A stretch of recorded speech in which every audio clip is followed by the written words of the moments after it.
So good afternoon, everyone. My name is Betty Okere. So I probably have met some of you in different hospitals or in forums. I am meeting Cindy for the first time, but I know how we talk.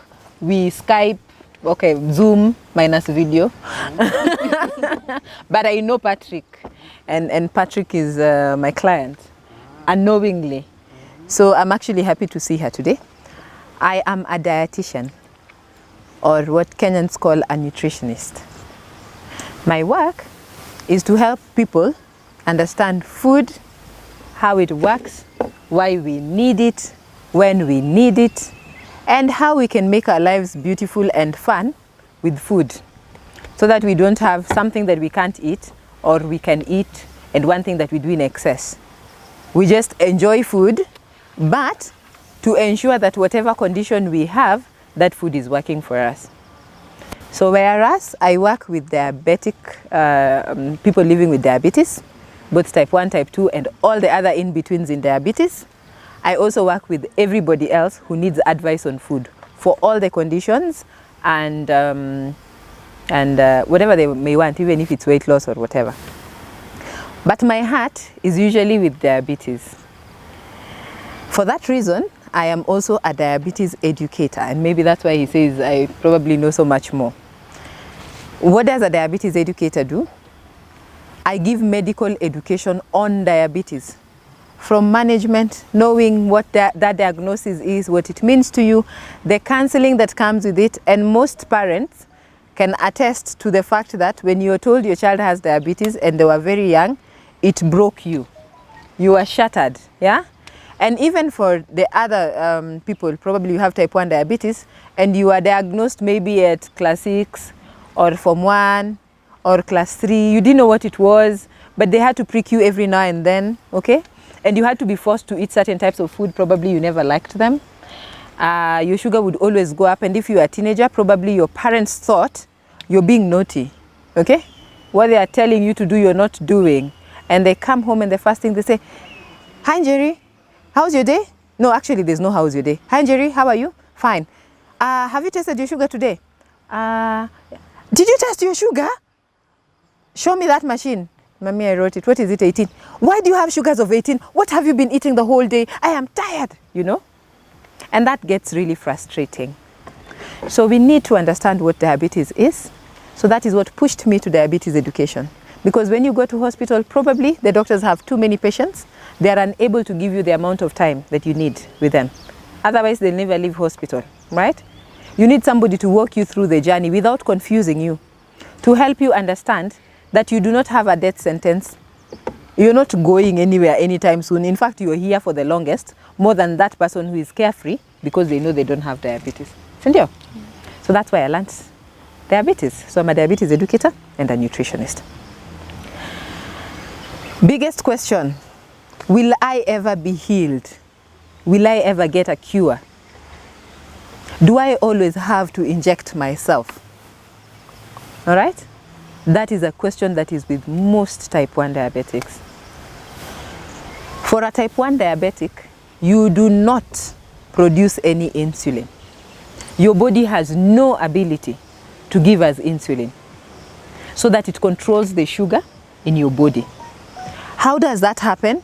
How do you wake up one day and then you can't produce insulin? Who knows? What happens? Why is your friend at home able to produce insulin, you can't? Yes? Your pancreas cannot produce. So what has happened to it? The cells are dead. The beta cells are dead. What happens to your pancreas so that it can't produce insulin? To me, it's like it has shut down, but it's not working. To me, So what has made it shut down? autoimmune disease has happened. What is autoimmune? The antibodies come and attack your own useful cells instead of attacking the virus. So most doctors say if you get a virus, you're more likely to get type 1 diabetes. That's my next diabetes educator in the making. Good job. So he's really tried to explain to us what an autoimmune disease is. I have a very easy way of trying to explain what autoimmune is. In medical terms, it is your own body fighting useful cells because they see them as enemies. All right? Just like what happens in allergies. All of a sudden, food that is eaten and should help the body thinks it's an enemy and starts fighting it, and you get an allergic reaction. But in our day-to-day life, it is like bad people are out on the streets and have made the streets their place to sell without regards to other passers-by, you know. The hawkers have been told, for example, not because they are bad people, there is a market, you go and sell here. But they decide, we are going to sell on the road everywhere and cause chaos and throw everything. Then the city askaris or the GSUs decide, we are going to remove these people from this place. Will they go happily? No. They will start fighting, all right? When they start fighting and they have violence, what happens? They are beaten, they go away. You are passing by, not even buying anything, and they meet you on the streets. What will they do? They will try to beat you. Are you the enemy? You're just in the wrong place. You're in the wrong place at the right time, and you look like the person they were chasing. So if all of us, like now we are all wearing black and the black t-shirts and the diabetic t-shirts, and the person we were fighting also was dressed the same way, would they differentiate you? So when you have a virus, usually, and your body produces antibodies to try and fight that, not all viruses, some viruses, like what gives us germ and measles and several other types. It tries to fight that. It is done fighting it and realize I still have more soldiers. It looks for anything that looks like what they were fighting. Therefore, destroys your beta cells and makes your pancreas unable to produce insulin.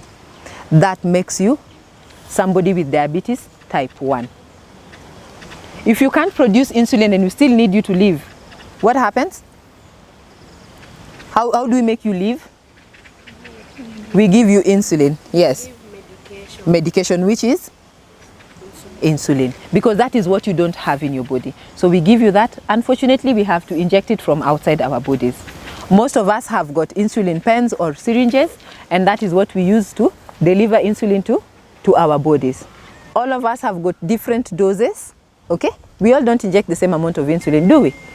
Because the different ages in our life demand for different amounts of insulin, and the different activities that we do, our body sizes, all those, our weight and all those are considered when the dosing is being done. The type of insulin that you're using also dictates how much insulin you will have, all right?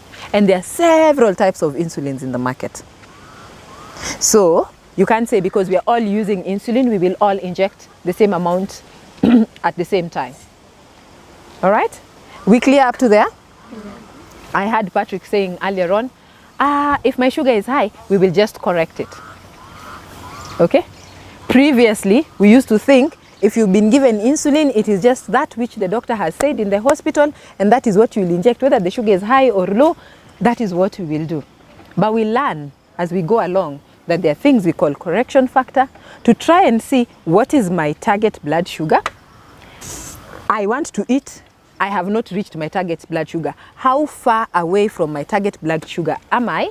So that I subtract that and see how many units of insulin I will need.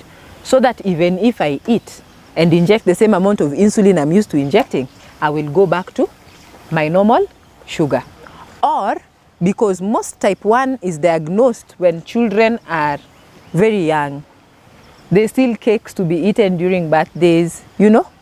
Or a child has high sugar and you're wondering it's their birthday. Do you stop them from eating the cake?